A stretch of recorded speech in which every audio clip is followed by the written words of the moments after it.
Citoyens, il ne suffit pas d'avoir chassé les barbares qui ont ensanglanté notre pays pendant 2 siècles. Il ne suffit pas d'avoir contenu ces factions toujours changeantes qui, l'une après l'autre, se moquaient du spectre de la liberté que la France vous faisait miroiter.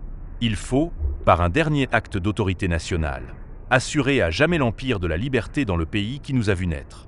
Il faut ôter au gouvernement inhumain qui nous a si longtemps maintenus dans la plus humiliante torpeur tout espoir de nous asservir de nouveau. Il faut enfin vivre indépendant ou mourir. Indépendance ou mort. Que ces mots sacrés nous lient et soient le signal du combat et de nos retrouvailles.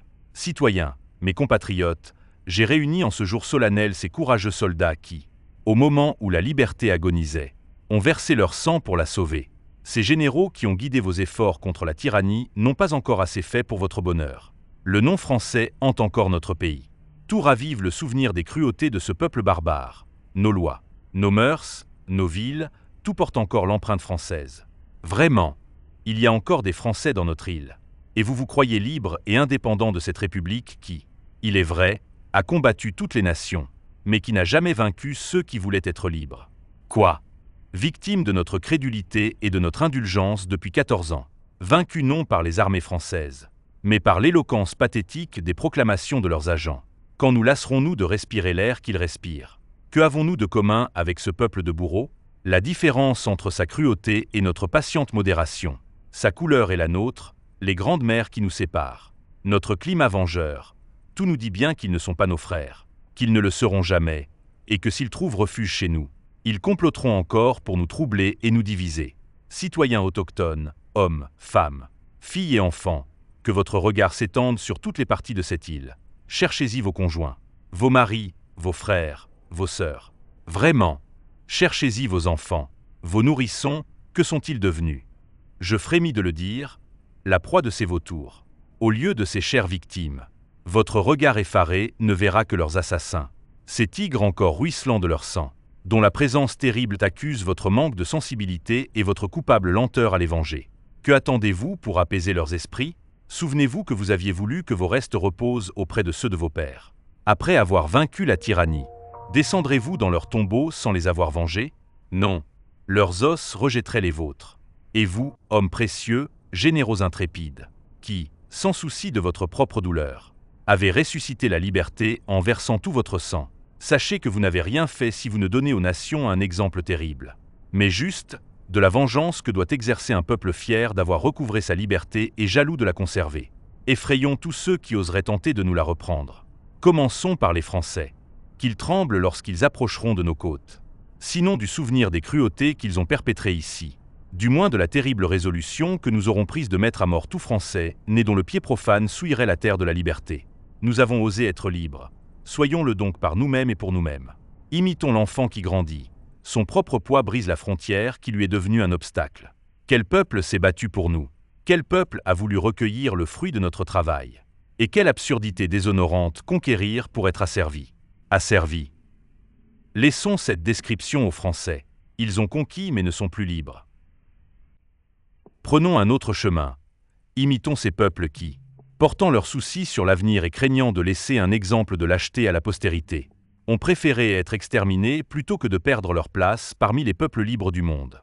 Veillons cependant à ce que l'esprit missionnaire ne détruise pas notre œuvre. Laissons respirer en paix nos voisins, qu'ils vivent tranquilles sous les lois qu'ils se sont données. Et ne nous proclamons pas, en agitateurs révolutionnaires, législateurs des Caraïbes, et ne faisons pas de notre gloire un trouble de la paix des îles voisines. Contrairement à celles que nous habitons, la leur n'a pas été baignée du sang innocent de ses habitants. Ils n'ont aucune vengeance à réclamer de l'autorité qui les protège. Heureusement qu'ils n'ont jamais connu les idéaux qui nous ont détruits. Ils ne peuvent qu'avoir de bons vœux pour notre prospérité. Paix à nos voisins. Mais que ce soit notre cri. Anathème au nom français. Haine éternelle de la France. Indigène d'Haïti. Mon heureux destin a été d'être un jour la sentinelle qui veillerait sur l'idole à laquelle vous sacrifiez. J'ai veillé, parfois en combattant seul. Et si j'ai eu le bonheur de remettre entre vos mains le dépôt sacré que vous m'aviez confié, sachez qu'il vous appartient maintenant de le conserver.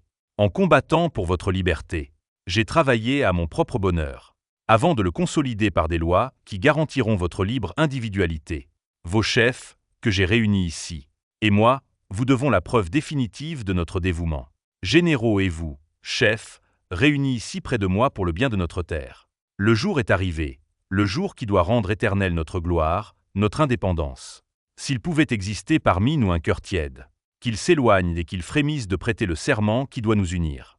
Faisons vœu à nous-mêmes, à la postérité, à l'univers entier, de renoncer à jamais à la France, et de mourir plutôt que de vivre sous sa domination, de lutter jusqu'à notre dernier souffle pour l'indépendance de notre patrie. Et vous, peuple si longtemps sans fortune, témoin du serment que nous prêtons, rappelez-vous que j'ai compté sur votre constance et votre courage lorsque je me suis lancé dans la carrière de la liberté pour combattre le despotisme et la tyrannie contre lesquels vous luttiez depuis 14 ans. Souvenez-vous que j'ai tout sacrifié pour me rallier à votre défense. Famille, enfants, fortune, et maintenant je ne suis riche que de votre liberté. Mon nom est devenu une horreur pour tous ceux qui veulent l'esclavage. Despotes et tyrans maudissent le jour où je suis né. Si jamais vous refusiez ou murmuriez en recevant ces lois que l'esprit gardien de votre destin me dicte pour votre bien, vous mériteriez le sort d'un peuple ingrat. Mais je repousse cette affreuse idée. Vous soutiendrez la liberté que vous chérissez et soutiendrez le chef qui vous commande. Faites donc vœu devant moi de vivre libre et indépendant, et de préférer la mort à tout ce qui tentera de vous remettre dans les chaînes. Jurez enfin de poursuivre à jamais les traîtres et les ennemis de votre indépendance. Fait au siège aux Gonaïves, le 1er jour de janvier 1804, l'an premier de l'indépendance.